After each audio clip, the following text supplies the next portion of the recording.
பொது நலத்தில் தானே நாள் முழுக்க கண்ணாய் இருந்தார் அப்படின்ட்டு எம்ஜிஆர் அவர்கள் ஒரு பாட்டு ஒன்று பாடியிருக்கிறாங்க, கேட்டிருப்பீங்க. அப்படிப்பட்ட நம்ம காஞ்சி தலைவர் அறிஞர் அண்ணா அவர்கள் பிறந்த மாவட்டம் தான் இந்த காஞ்சிபுரம் மாவட்டம்.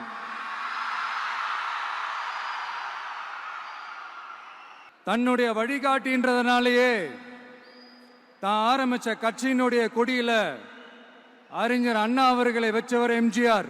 ஆனா அறிஞர் அண்ணா அவர்கள் ஆரம்பிச்ச அந்த கட்சியை அதுக்கப்புறம் கைப்பற்றினவங்க என்னெல்லாம் பண்றாங்கன்னு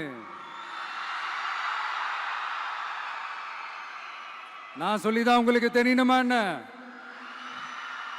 மக்களே, உங்களுக்கு தான் அது நல்லா தெரியுமே.